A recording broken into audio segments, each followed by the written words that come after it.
and Kodaikanal, etc. Brother Hari is a wonderful singer, harmonium player, and a composer too. We are blessed to have you today, brother, and welcome to Sai Bhajan Lab series. Over to you. Jai Sai Ram. Sai Ram. Om.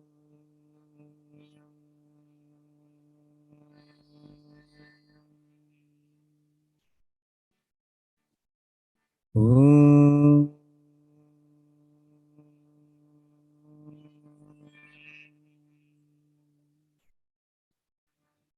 Om.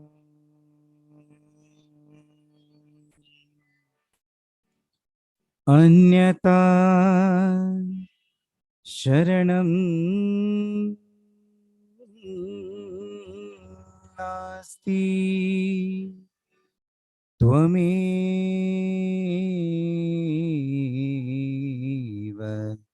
Sharanam Mama Tasma Karunya Bhave Raksha Raksha Saishwara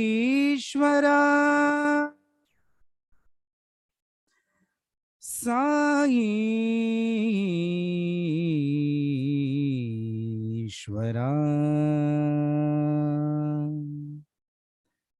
Om Shri Sai Ram. With pranams at Bhagavan's lotus feet, revered elders, brothers and sisters, Sai Ram to one and all. Thank you all for giving me this opportunity to share a few of my thoughts on bhajans and a couple of experiences, and especially to Kirti for having arranged this beautiful evening for a bhajan satsang. The topic that I chose to just bid well is the evolution of Sai bhajans. Now, we all talk about Sai bhajans as a particular genre of music. It's a subset of this thing, but how it has evolved till what we see it, now. From it started from the 1930s, the 40s onwards. How did it come into this particular structure is what I just wanted to dwell on in the next couple of probably 20-30 minutes. Now, we all know music is God, and there are a lot of genres of music, and bhajans are one of the unique type of music or genre of music, because it doesn't particular flow into a detailed technical structure or anything, and you can just for devotion purpose use the Lord's name and sing however you want, and that forms bhajans. There are different types of bhajans: Mira bhajan, Tyagaraja Kirtanas, and Pandari bhajans, and all those kind of things. And Sai bhajan has now has formed a different structure all by itself, and identify itself to be a different genre of music itself. Now, what makes Sai bhajans unique as compared to other forms of bhajans is that if you look at other normal Mira bhajans, or Tyagaraja or Purandardas kritis, all of these form of music of bhajan has been structured by or composed by a devotee for the Lord, in praise of the Lord, about the Lord. But if you see the foundation of Sai bhajans, it was founded by God himself, for himself. It was actually started by Swami. In the first ever, technically, the first bhajan, Manasya Bhajare Guru Charanam, was sung by Swami, composed and sung by Swami on 20th October 1940. But even before that, Swami had put a foundation, a brick, to get this particular unique genre of bhajans set, as a part of his avataric machine. Now, why I mean, if you look at the effort that Swami has put it in the early years to compose, to teach, to sing bhajans, one would probably think, why did Swami give so much importance to creating a complete different section of bhajans, for during this mission of his of avatar. If you see different organizations and different gods, we get attracted to these organizations for particular reasons. There is Art of Living, or many organizations I've seen, and there, when I speak to these individuals, they say there is a particular reason what has attracted to them, the initial attraction to for them. Now if we see Sai organization, or Swami, how people get attracted to Swami, the first ever attraction is majorly through bhajans. If you read about the experiences of devotees from the 40s, 50s, 60s, most of them invariably they will say that, they were walking on the road, and then they suddenly see there was some kind of music coming out from a house which is an open house, and they choose, they realize it's some religious gathering, and they choose to attend the bhajans. And the owner, the householder says, we actually have bhajans every Thursday, why don't you join? And this is how a lot of devotees have come. And that is the reason Swami has given so much importance to bhajans, because for a lot of people, the first attraction to come to know about Swami, about Swami's avatar, is basically guided through bhajan. Now, if you see how it all started, the closest form of bhajan, the closest to Sai Bhajan, if you see the normal structure of Sai Bhajan, there's a lead and there's a follow, there's a first speed and there's a second speed, and then few bhajans have got third speed and all.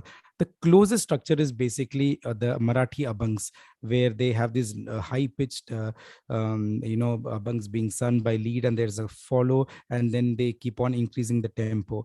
And even before Swami declared his avatarhood in the 1930s, Swami has actually started a Pandari Bhajan group in Puttaparthi with a group of boys. And during those times, today we can imagine it is so difficult to get youngsters into all these things. But Swami had very successfully got a huge amount of boys and girls together to form this Bhajan group, and they used to go, village after village in near Puttaparthi, singing this bhajan. This was the first ever concrete foundation that Swami had laid for bhajans. And then naturally, as I said, those days it was called the Pandari Bhajan group, and the first ever Sai Bhajan that was composed and sung, Manasa Bhajare Guru Charanam, was on the 20th of October 1940.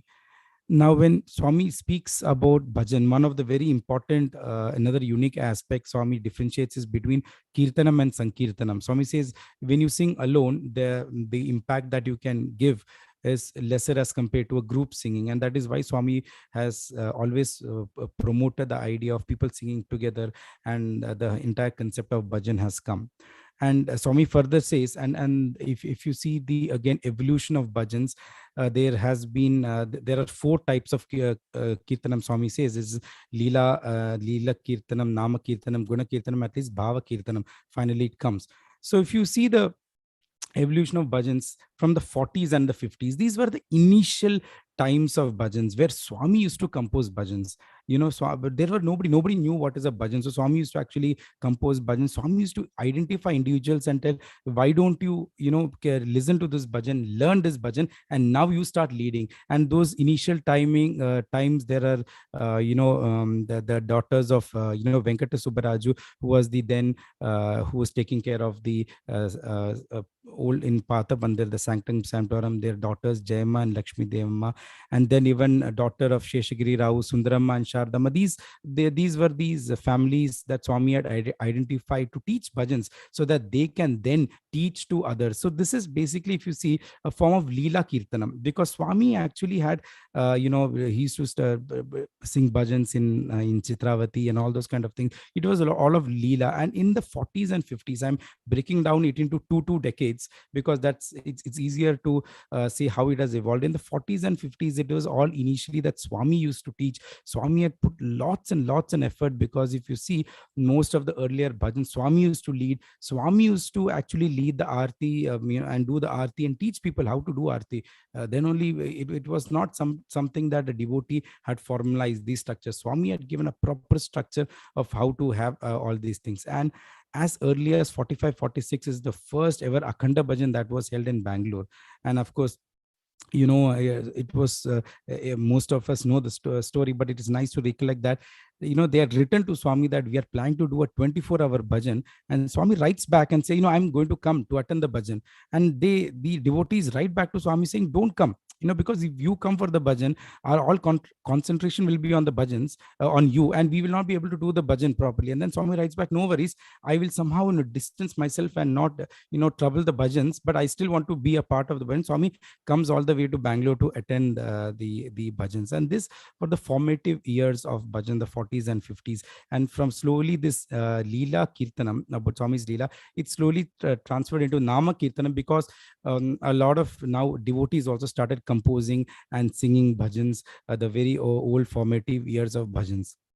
The next session, the next 2 decades, that is 60s and 70s, were very unique for the Sai Bhajan evolution, because that is the period of time that the stalwarts of Sai Bhajans who came to Prashanti Nilayam and started singing, like Raja Reddy sir, Eradi brothers, Parvati Mahadevan, and all these kind of great souls who had got the opportunity. And why this is unique is because they actually formed the initial structure of bhajans as we see now, where we have to sing 3 Omkarams first. Then first starts with a Ganesh bhajan, then a Guru, Devi, Shiva, then ends with the Hanuman and Subramanya. And Subramanyam was a must to end. And then a lot of places Namaste Namaste used to be sung, and then Aarti. So this structure was built by them.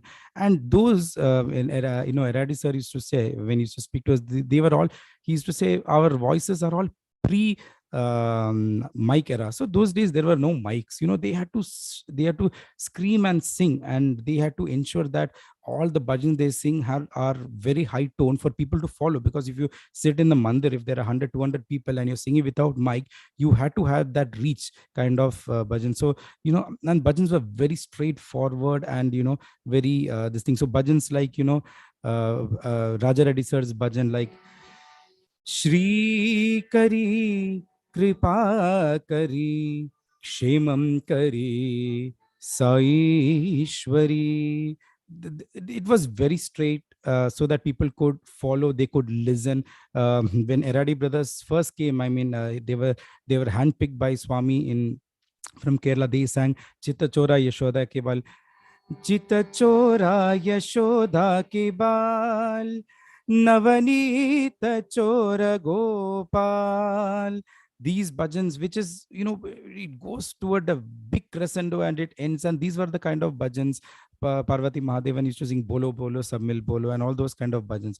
They were the people who actually put a lot of foundation to Sai bhajans.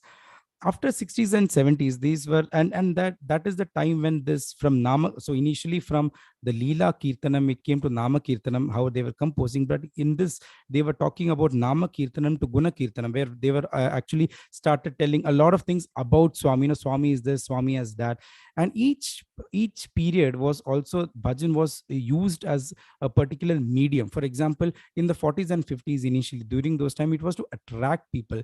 But in the 60s and 70s, this was more of a running concern, that every day they used to have hours of bhajans, and very handful of actually singers who could sing bhajans, and they were composing bhajans on a daily basis and singing it.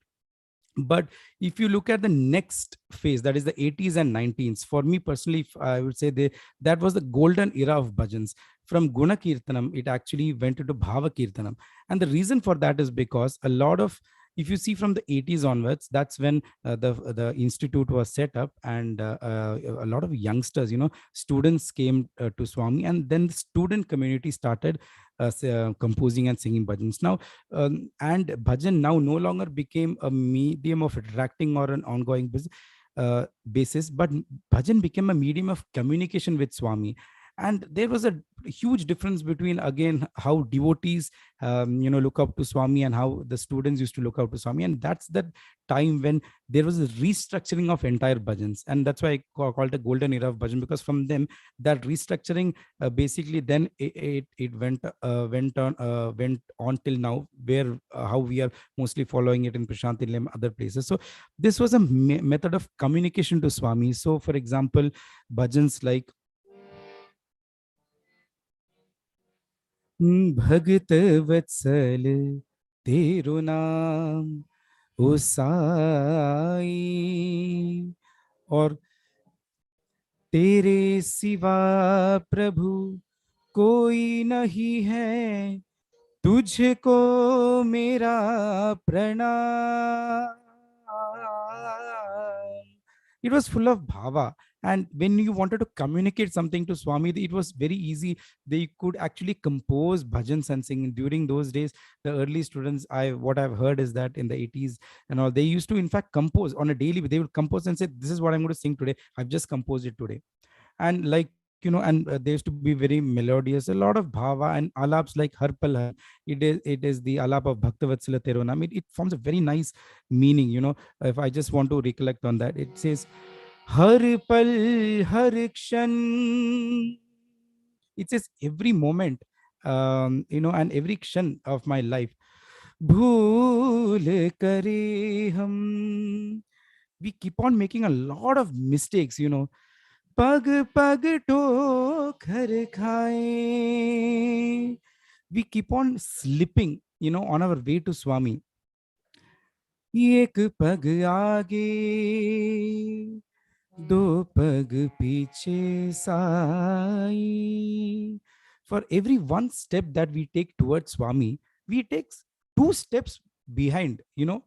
And the question is, तुम तक कैसे आए? It's actually a question. O Karuna Sagar Parama Kripalu Sai. It's basically a question saying that how do we even come to Swami, because we keep on making mistakes and then we keep on slipping on our way, and for each and every step that we take to Swami, we take two steps back. And the answer to that alap is the bhajan, which goes Bhagat Vatsal Tero Naam O Sai. That Swami or Bhaktavatsala, basically to say that it's not us, it's Swami who actually drives us, pulls us towards him and ensures that we are there with Swami. and and in during this period, a lot of bhajans were composed with with a lot of incidents that has taken place. For example, Antaranga Sai. I'm not going into, I'm a lot of us probably will know the story behind that, and that's been quoted a lot, but you can understand it comes out of a particular a particular sorrow or something that we pray to Swami, and then Swami fulfills it, and then there's a composition that comes. There were Humko Tumse Pyar Kitna. This bhajan was composed by the students at a low time of the times. And the another good aspect of bhajans that I've realized during those days is basically how the a bhajan is basically followed, put in a pattern of a story. So to come to that, I'm just saying, so once we come to 80s and 90s, in the 2000s, it's basically a mix of all the bhajans. There has not been much of a further evolution after that. It's been, from the foundation stage, there was a structuring stage, there was a restructuring stage by the students, and then basically most of us just follow that pattern from the 2000 onwards till Swami Samadhi and afterwards. So one of the unique thing which I've um, uh, heard from the seniors about singing bhajan is how you attribute a bhajan as a story. For example, this is something that I've heard from Ajinish. So where he says when he used to sing this bhajan, Sai Baba Sakal Bhune Ke Data, Sai Baba Sakal Bhuvan Ke Data. So he says, I consider in the mind a story where a boy, he comes to he goes to a school, and somebody tells him, um, Sai Baba is Sakal Bhune Ke Data. And he gets so enthralled, oh, is it really? So he comes back home and then he asks his mother, Sai Baba Sakal Bhuvan Ke Data. So he asks his mother, I've heard that Sai Baba is actually Sakal Bhune Ke Data. And then mother says, yes, yes, what your friend said is right. Sai Baba Sakal Bhuvan Ke Data. And with that, he actually runs out to the garden, to the nature, and he starts singing. Then he realizes that Roop Manohar Kamalakanta, and that bhajan unfolds, so he says, you put a story to a bhajan. So when you think about a bhajan, you just don't actually sing the lyrics of the bhajan, but you follow a stream of events that is happening. And this is another example that I've heard is this bhajan called Hari Om. So to a normal ear, this might seem as if, it's a very ordinary bhajan. How are you going to attribute something as a story line to this bhajan? So it's when I sing this bhajan, and I've heard this before from somebody, what I think is that, there is somebody tells me, actually, if you behind the sports complex, there's a Hanuman hill. So if somebody says that, if you climb up the Hanuman hill, you actually reach Vaikunta. So why don't you try? You go there and try. So the bhajan starts like that, where when the singer sings, he's thinking, Hari Om, Hari Om, Hari Om Narayana. So he's traveling, he's going up. Hari Om, Hari Om, Hari Om Narayana. And finally, he reaches the singer reaches the golden gates of Vaikunta, and he again sings Hari Om, Hari Om, Hari Om Narayana. And then as he sings, the golden gates open, and what does he see there? Shantakara Bhujagashayana Padmanabha Narayana. So enthralled that when he goes all the way and he looks in Vaikunta and sees that the Shantakara Bhujagashayanam, that form of Lord Vishnu, and the next form, the next and the next moment, the entire scene changes, and then the singer sees Lakshmi Ramana Kamalanayana Sainatha Narayana. What happens is that Lakshmi Ramana, that Kamala Nayana, that this singer has been seeing now suddenly transforms himself to Swami Sai Narayana. And then he thinks, oh my God, what fool I've been, because I came all the way from Parthi to Vaikunta to see Narayana, and I've finally seen Swami. And then saying that, okay, Hari Om, Hari Om, Hari Om Narayana, and starts the descent. So this is one of the when they say, you could add a little bit bhava to the bhajan. This is something that I've realized that you can do. You can attribute a bhajan. A lot of people do that, attribute a story line to a bhajan to sing it. And the next couple of minutes, I just want to share some experiences of mine being a part of the bhajan group. Now, a lot of times, we think how easy it is to get into a bhajan group, and what is the process and all these things. But if you see, there are 4 level of acceptances that you have to actually have to finally be there, and to be especially this is more prevalent if you are an instrumentalist, the harmonist, tablaist, and also when I joined initially as a harmonium player. So the first is very simple. The first step is you have to be really good. You have to ensure that you are really good, and musically, and you should be able to deliver your bhajans and support the other people well. The second layer of acceptance is when the bhajan in charge finally says that, okay, I feel that you're good enough. Now you can probably take permission from Swami and start being a part of the bhajan group.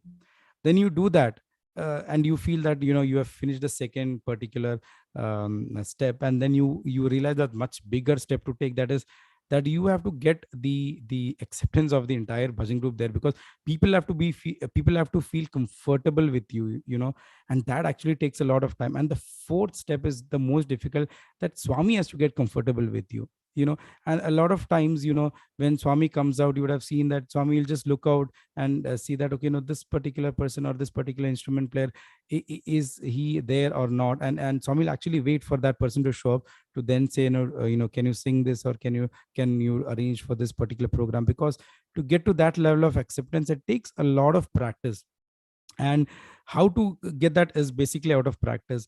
And it's very easy for us to talk about practice, but I remember one Shailesh sir saying that he was playing harmonium during a practice session with Ustad Dilshid Khan and Parveen Sultana, and he said, he casually mentioned to them, how beautifully you sing, and they said, this is nothing, you can also. If you can practice like us, you can also sing like us. He said, no, I don't think it's possible. He said, no. He said, see, if you are ready to practice for 10 years consecutively for 12 hours a day, you can also sing like us. It is not a big deal. And actually, that practice is what makes you ready for a bhajan session there. Because if you see, the bhajan sessions are basically very ad hoc, even though finally when it comes out, it looks up to be very seamless. But when Swami used to be there, you never know how a bhajan session would get structured, because Swami will, as and there, keep on changing, shuffling the bhajans or asking somebody to sing something. And and to be prepared for that, you have to have a lot of amount of practice. And from that perspective, it is not only that Swami expects from the bhajan singers or the instrument players, it's something that Swami himself has actually practiced. So when Swami used to sing bhajans which were composed by Swami, but later on Swami actually started singing bhajans which is composed by devotees. So for example, Bhava Pandita Charana. This was composed by Jyotsna Reddy. And Swami actually had to, Swami would spend a lot of time and effort to practice this bhajan. And then every time he used to sing, he would look up to the composer to ensure and, get a inclination, am I singing this right or wrong? Or the bhajan, Hari Bhajan Bina Sukh Shanti Nahi, composed by Kalyan Chaudhary. So this was also some Swami had taken an effort to learn this bhajan. So in a lot of bhajans which Swami sung in the later sessions were not actually Swami's composition, but composed by the devotees or students. And then Swami had taken a lot of effort to learn, practice, and then give out this bhajan. That is the reason which Swami also expects the same level of practice and the same amount of effort and energy from us to sing. And it's just not a lot of times you try to say that I don't think it is required, the quality is not important. And a lot of times, people have told that, I've heard Swami saying, as long as bhava is enough, it is enough, but quality is not important. But that's absolutely not true, because I've seen a lot of times, even personally, where Swami has asked singers to stop singing to and ask their mics to be moved. And a lot of times, Swami prefers youngsters to sing.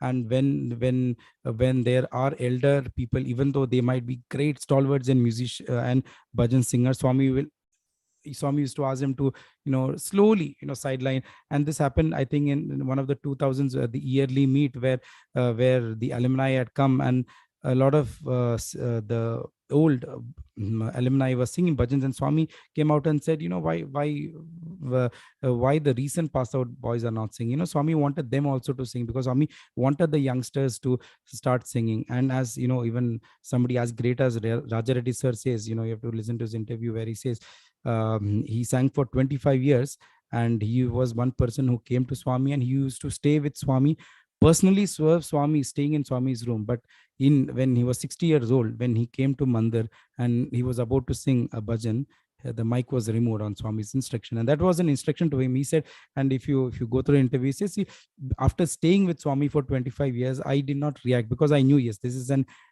inclination towards me, that you are now 60 years old. Now you concentrate on something else which is not bhajans. And that is the amount of quality that Swami expects from the singers. This thing. And there is absolutely no scope for any mistakes, because again, I can recollect a particular event that happened during the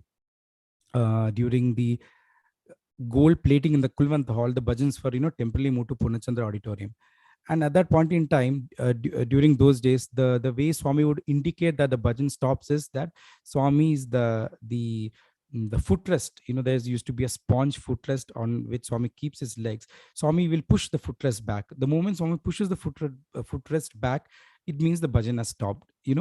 And what used to be tricky is that sometimes, very rarely, Swami used to do this even between bhajans, but it necessarily need not mean that the bhajan has actually ended. So, and it's a lot of left to the discretion of the singer, and you, as you keep on singing, you really understand when the bhajan has ended.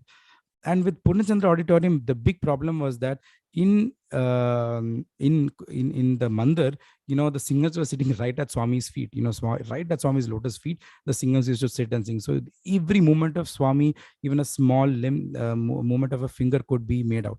But in Purnachandra Auditorium, they were sitting down and Swami was sitting on the stage. And during, one of the bhajan sessions, Swami had moved the footrest, and this singer thought that the bhajan ended, and he stopped the bhajan in between.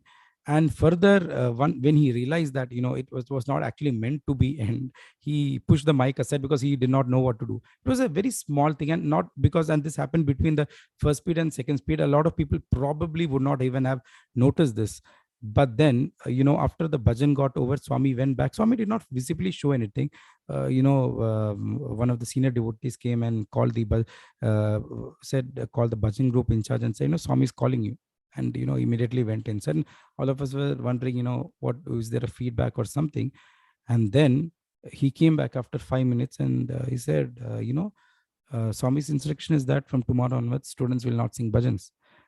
And it was so it was really a shocker. I mean, it was such a minor thing, and we would not feel that Swami would take such a drastic decision. And the next question would be, who would then sing? Because if you see, then all mandir singers were students or the working alumni who were a part of the institutions, which also formed under the umbrella of students. So next day morning, Swami came and there were two devotees who were sitting there who were bhajan singers.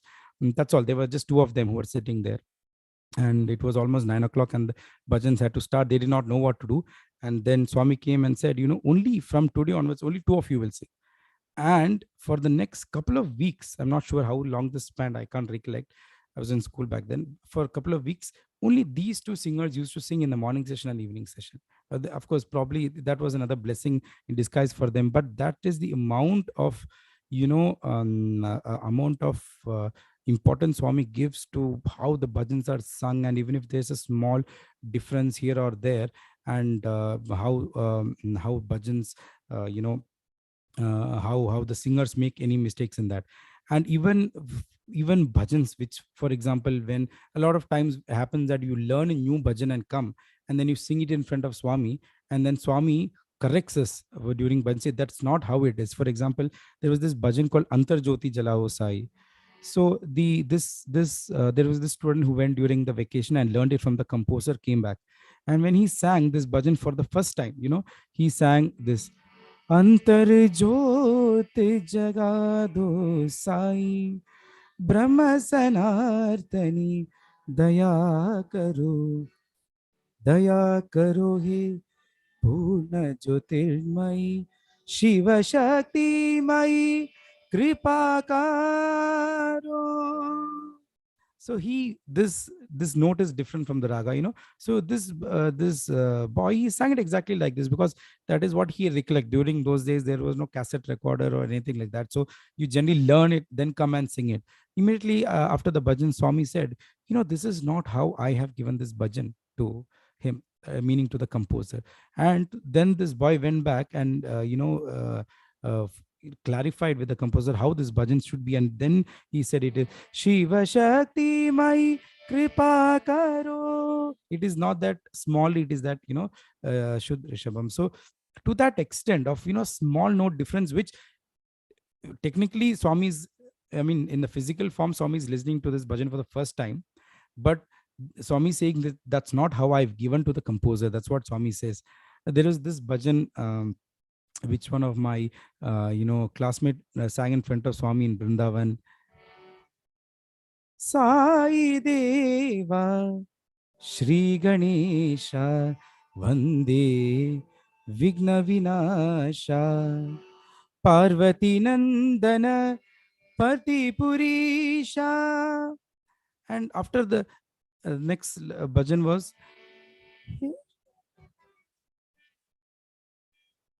yeah, Parvati. So then Swami said, on one, say you're saying, I am only, Shiva, and you're telling Parvati Nandana Saisha. But he said, I am not son of Parvati, Swami said. And then, you realize that uh, you learn the bhajan as it is. Because if you see, Swami gives a lot of importance to how the words are put and what the meaning actually form. Because if you see, Ganesha is the son of Parvati and Shiva, but Swami is not. You can say Ganesha is Swami, but to say that Swami is son of Parvati or son of Shiva is not technically right. And then Swami pointed out and said, you're not saying right in that bhajan, because on some separate bhajan you are saying I am Parvati, and then you're saying I am Parvati's son. It doesn't make sense. And then I'm not sure if that bhajan ever was changed, but that's the kind of a level of importance Swami gives. Swami listens to the bhajan and Swami gives a feedback.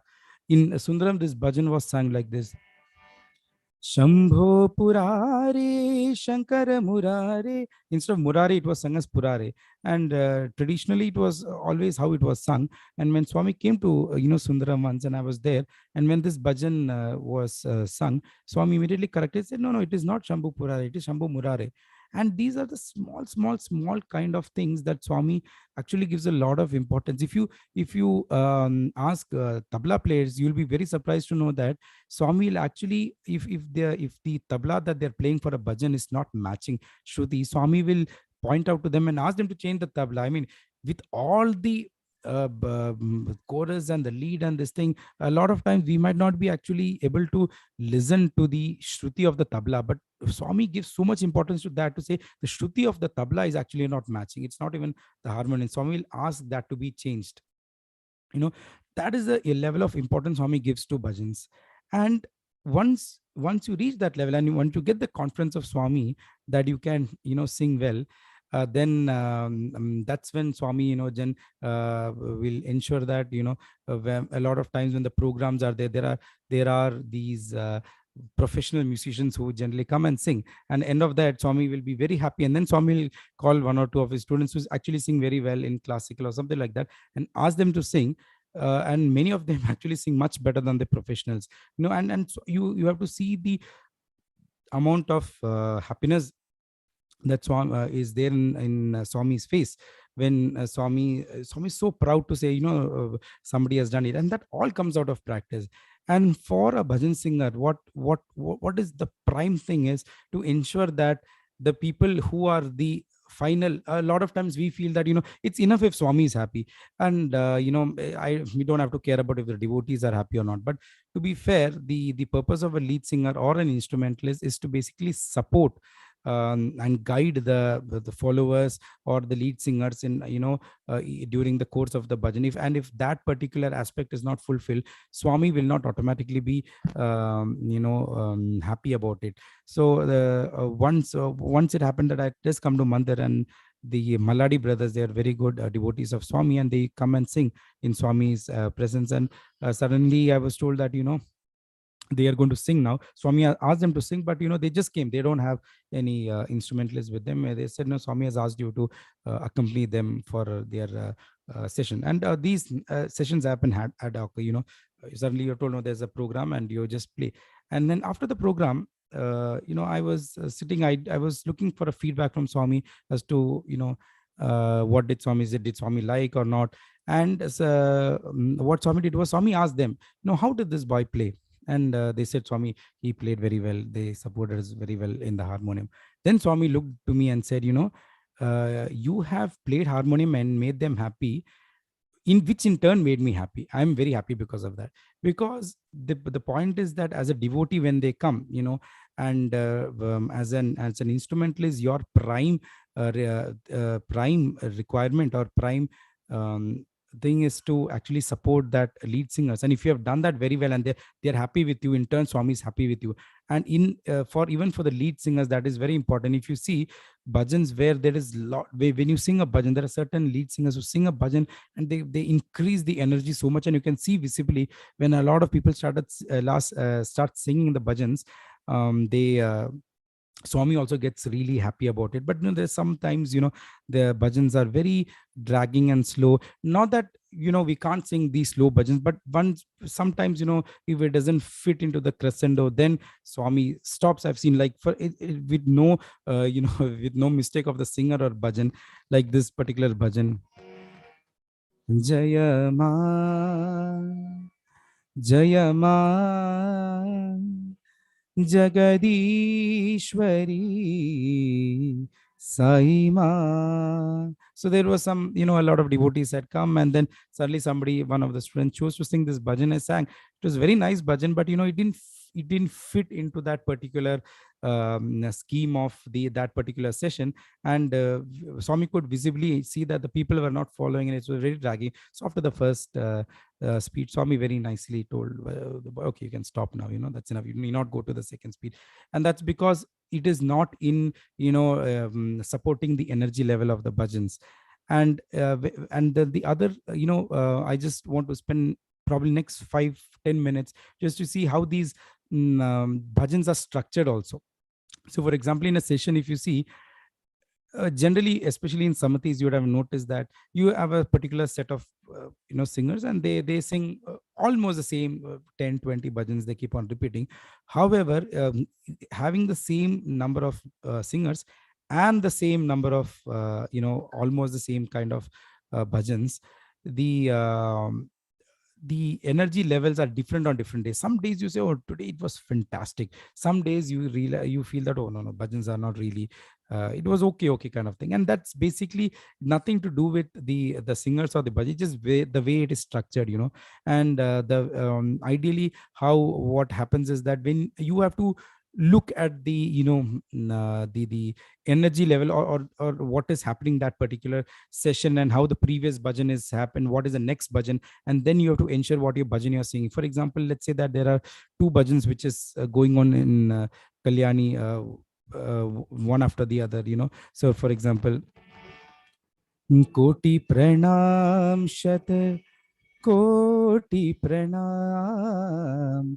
And imagine after this bhajan, another singer chooses to sing Anandamaya Bhagavan, He Premamaya Bhagavan. See, these bhajans, both of these bhajans, standalone, they're very good bhajans. And but the point is that you've already finished a round of Kalyani, and you're again singing a similar bhajan with a similar raga and tala setup. It actually gives kind of monotonous monotony to the bhajan itself. And and you say, and typically for bhajans, if you see, they say variety is the spice of life, and that holds true good for even bhajans. You should have a lot of variety of bhajans. After one ends, you should change, the ragas should change, the tala should change. And that's also because a lot of people, when they come for bhajans, different devotees come in different mindsets. Or a particular set of bhajan, when you sing, some people get really excited, they follow in. And as some other bhajans, there the other group of devotees also, they sing. And if you choose to sing a particular style of bhajan through the entirety of the bhajan session, you probably might have not many people following you. And if it's, especially if it's very slow bhajan, or or if it's very fast bhajan, or if all bhajans are on a similar deity, and this spice is what it actually gives to the bhajan session. And Swami actually says, a lot of times I've seen Swamis asking to change the bhajan, sing a Krishna bhajan, sing a Devi bhajan. So when, if there are two Krishna bhajans which just come together, Swami will tell, sing a Shiva bhajan or sing Allah bhajan. And that's very important, for Swami, that that change, and that mix is basically there. And that's the beauty of bhajan. But one of the most beautiful thing is that, again, I'm going back to the initial bit, is that the Sai Bhajan as a concept was started by Swami.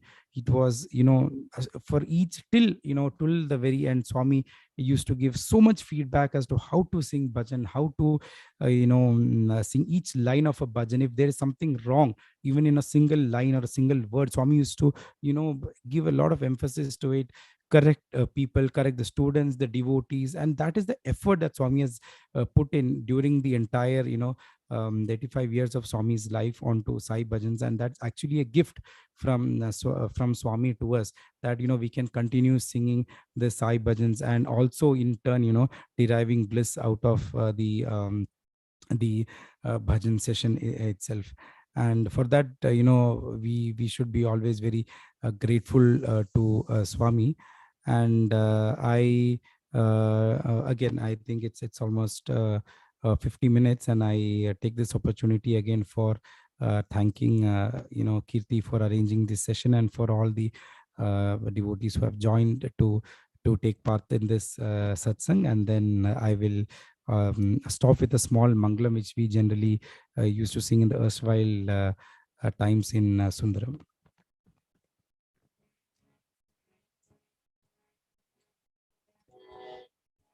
Mangalam Gurudevaya, Mangalam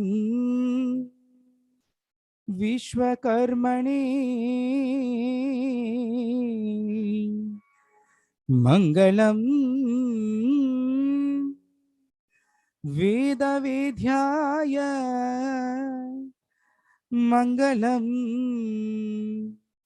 Jnanadayine, Mangalam Prema Rupaya, Mangalam Shantidayine, Mangalam Puja Padaya,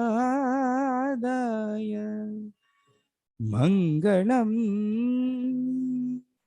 Satya Saine, Mangalam Satya Saine. Om Shanti Shanti Shanti.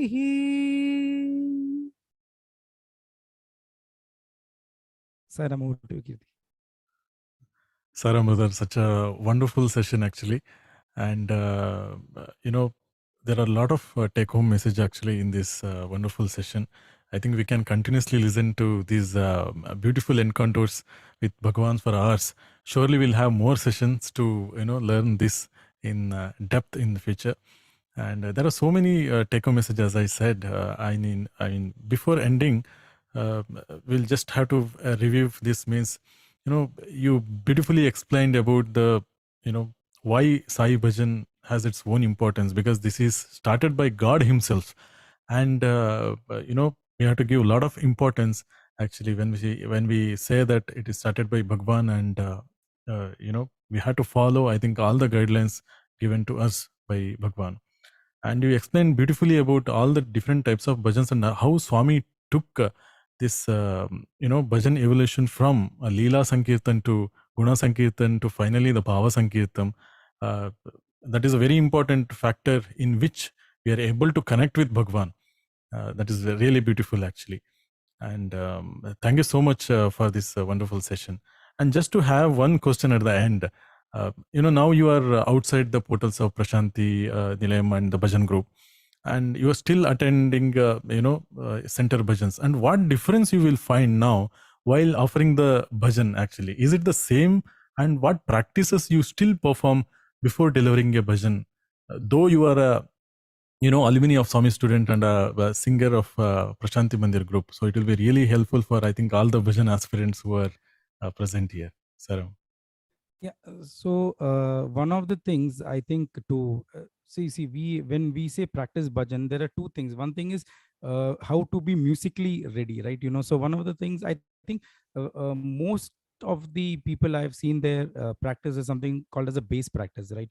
So you tend to go as much. They say that your voice is like a rubber band. So the more you can go to your bass, the more higher you can go. So typically the mistake that people try to do is they try to develop the top part of the music, and thinking that they'll be able to sing higher. But actually, if you develop your bass, you automatically your thing will go up, and also it'll clear your voice. So that's one thing I used to do long back, and a lot of the bhajan singers used to do back in Prashanti Nilayam. But as of now, to be fair, I'm not doing much of an practice session. But what Swami says is that, and this I've heard from BRC brother. He used to say, Swami says, you should practice this first one thing what Eradi sir told is that he said Swami's instruction to him was that you should practice a bhajan at least 100 times before you sing it in Samati. You might feel it that it is not possible, but if you see the olden people who have been singing for 20, 30, 40 years, they have actually probably sung the same bhajan hundreds and thousands of times. But that is one thing Swami has said. And second thing which one BRC brother had once told me is that Swami said, you have to practice a bhajan till you will never forget the bhajan, then forget the bhajan and sing it. You get, so the point is a lot of emphasis during the bhajan is given to not forget the lines or look at the lyrics, and that's all because we are not comfortable with the bhajan, right? And people actually, you even before the bhajan you close your ears, and that's because you're not very familiar with bhajan. Now if something as simple as aarti, you don't have to give so much important so much effort to sing, and that's because you have been singing aarti for past probably 10, 20, 30 years, and you will never make a mistake in that. Similarly, if you can practice the same bhajan, and instead of one another mistake people do is they keep on learning new bhajans. Yes, it is very very important, and I also do that, I like. But if you can keep on practicing the existing bhajan, then what will happen is you don't actually have to think, you can have a blank mind, and you will see that the bhajans and everything follows itself, and all the lines go accordingly. So that is a bit important. And then again, one small follow-up thing, follow-up thing is that if you see a lot of people who sing very well now, and during those days we probably don't realize it, is that they have actually given so much of effort in practicing bhajans, right? And when you do that effort long and for a particular 10 or 20 years, and then you can probably, not that Swami will accept it, but probably you can take a leverage of not maybe practicing a bhajan before going to the actual session. But still, the point is that the expectation is that if you can, keep that bhajan in mind and practice it, it is still makes your delivery very seamless. But yes, you should also ensure that you're musically and your throat is perfect and everything is well. And especially if your throat is not well, one of the things which generally I've seen musicians do is you reduce the scale, or if you have chosen a complicated bhajan, you can say that I will sing a very simple bhajan like Ram Ram Bhajo Man Hare. I mean, which does not require a lot of strain up and down. So choosing your bhajan according to your status of your throat and your current ability is also very important as compared to your erstwhile ability. Yes. That is beautifully explained. Actually, I think two very big take-home messages. One is, first you practice the bhajan so that you don't forget. Second is, you forget the bhajan so that you can just sing, just concentrate on Swami's form there and try to connect it. That is a wonderful statement actually. So that we don't look at the chit or the mobile phone nowadays, so that you are concentrating more on forgetting the bhajan than concentrating on Swami. That is a wonderful point. And the second thing what you mentioned, which I liked, is dig on a same bhajan. Now, for example, Swami also mentions in many of the discourses that if you want to do any spiritual sadhana, dig on one point actually, so that until you get the water. And today you dig on here, and to the next day you dig on another place. Finally you are ending up with no water. Right. So I think we can, even if you sing the same bhajan for several weeks, I think the connection is in between you and Swami, and how you are going to connect it. Not to impress anybody that you are singing new bhajan each week. That's a beautiful point actually, which you are told. Last but not the least, so what are your final take-home message for all the bhajan aspirants who gathered here? See, effort. I mean, today, we have to put effort. So do you see, one of the problems that I'm seeing now is that erstwhile it was very easy to put effort because Swami was physically there, right? So now what used to happen is that because the ultimate blessing is that, if I practice, I will be able to sing in the physical presence of Swami. Because of that, I think a lot of people used to put hours and hours of practice. For example, if you want to put up a program now in Sai Kulwant Hall versus 10 years or 20 years back, the difference would be now you would still take, there's a relaxation that people take, that end of the day Swami is not there. I mean, still this Kulvanthal, but it is not physically, Swami is not there. So we trying to take a leverage, and that is the reason why a lot of times the new singers are not able to reach up to that particular level of the old bhajan. Even recently I heard this bhajan of Eradi brothers. They are well within their 70s, and I'm probably the senior already. Sir is in his late 70s or 80 probably, and they are the reach that they are singing Chittachora in that white one, that Shruti, and to stand on that note without and you cannot make out that they are they are so old or anything, like elderly or something, because it is so pitch perfect. They're standing able to send out the high notes and all, and that's only because of the years and years and years of practice. So you have to have the years of practice. Very I just want to tell one particular incident in relation to this. So there was this particular when I was in Chennai, one of the some person approached me and said, brother, yeah, I want to play harmonium. He said, oh, very good. Can you teach me? So I generally don't teach anyone. The first ever person. I said, okay, fine. You can come home in the evenings and then we can. So he came. So I taught him, this is how you should learn Sarigama Padnisa. So I said, no, but I want to learn how to play bhajan. I said, yes, you start with Sarigama Padnisa, we'll go. Then he practiced for 2-3 days. He came back. Then he again practiced Sarigama Padnisa. Then he said, he was not very visibly happy. He said, no, I've learned Sarigama Padnisa, but I want to learn bhajans. I said, no, this is the foundation. No, you have to learn. So then he asked me, see, how long will it? So, okay, this was his question. How long will it take for me to play like you? So I said, so see, then I just told him, see, I've been playing in Mandir for 20 years. So I said, probably, I mean, not to tell him, so probably in 20 years, you'll be able to play. I mean, this is the fair point because you're starting right now. So because I've been playing for 20 years, so you probably within 20 years. So I said, okay. And that was the last I heard out of him, because, the point is you cannot reach that, because his idea was, get somebody within 1 month, learn harmonium or bhajan, and then, sing. It doesn't happen that way.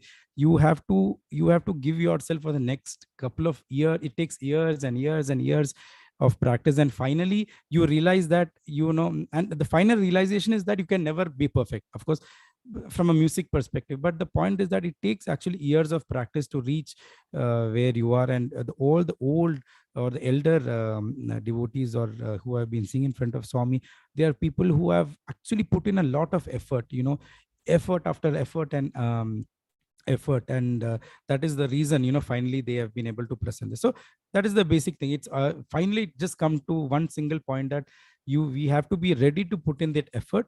We can get the bore the fruits. Definitely. Yes. Wonderful that is. Even in the bhajan centers also, I think one more thing we can always remember is whenever, we put a chair for Swami, I think, you mentioned about the physical thing, but whenever we keep a chair, we think that Swami is not present there. That is the biggest foolish thing we ever do in our life, I guess. If just imagine that Swami is sitting there in each and every bhajan center, I am telling. So I think our efforts will be, doubled. So that is the one thing we all have to remember, that Swami's chair is there, and you chant 3 Omkaram before the bhajan. And Swami says, once you chant 3 Omkaram, I will install myself there. And when Swami is sitting there actually, and how can we just go and, offer something which is not properly prepared? That even for a small guest who comes for our house, we do a lot of preparations with lot of bhaksha, bhojam and different types of cuisines. And just see that this offering also a kind of naivedyam to Bhagavan, and it is not cooked properly, and you are offering it when Swami is there. I think in this way we have to think, so that it makes to put a lot of effort from our side. And as we know that Swami Satya Sai means, it is 100% perfection. As brother rightly mentioned, in 1 or 2 days we cannot be perfect, but we have to put our lot of efforts to, become perfect. I think that is the only biggest gift or the reverence or the offering we can give it to Bhagavan during this avatar, tomorrow's Aradhana Mahotsavam. Though Swami physically is not there, but he is always with us. And even this session also, without his will and wish, it will never happen. And those who are watching this program also, without Swami's wish and will, nobody can attend this session also. So with that, thank you so much for this wonderful session, brother. We'll surely, I think, ask your, future sessions also on so many No, things. definitely. Uh, Yeah, as I end, because you mentioned this point, I suddenly recollected something. Bhajan is also very important because Swami says that it will actually melt Swami's heart, because a lot of times when you are not able to communicate, as you also said, it's a mode of communication. So one of the thing which V Kumar sir had told us, there was an incident. Of course, all of you should read that, where his mother passed away in next to their room was next to Swami's mandir, and he went to the room, and the doctors who felt her pulse said, mother has passed away, now you can go and inform Swami. So he came to mandir, and as he entered the mandir, the bhajan session started. And he was very sad that his mother passed away, and he could not communicate to, because he didn't have the opportunity to tell Swami, because the bhajan had started. And when his session came, the mic was passed to him, and he chose to sing the bhajan Sai Pita or Mata Sai. And he said, because I chose that bhajan specifically, because he said, Swami, your mother and father, but you still, my mother has passed away, and I'm very sad. And the moment this happened, Swami, with that intent, when he sang, Swami looked at his face, he got up and went away. And he thought, because Swami was very angry at him. And then after, towards the end of the bhajan session, Swami came back, and Swami went. And then after the entire bhajan session, when he went back, he realized that Swami, when he sang that, he had actually pricked Swami's heart. Swami had gone out, and Swami, walked to his room, and he revived his mother, who had passed away. And then, she then later on, she lived for a couple of so many years before then finally again merging into Swami. So the point is that these bhajans also are all, an amazing communication tool for us to reach out to Swami. And Swami, even if where you say, please, can you please give, to reach out to Swami's heart, basically, it's a very good medium. True, brother. Very meaningful. As you mentioned, please, please, please, Swami. When we always beg, please, Swami, please. But Swami says, you please me first. Okay, then you say please. So there is a beautiful meaning for everything. And I think in Kali Yuga, Nama Sankirtan is one of the best. It is not one of the best. I think one and only easiest sadhana, yes, where we can reach Bhagavan. Thank you so much, brother. Yeah. So thank you all for joining this wonderful session. Keep practicing Sai Bhajans, and if you have any questions to us or brother Hari, you can mail it to us, and we'll get back all the answers, and we'll convey it to you. So have a great day. Jai Sai Ram. Jai Sai.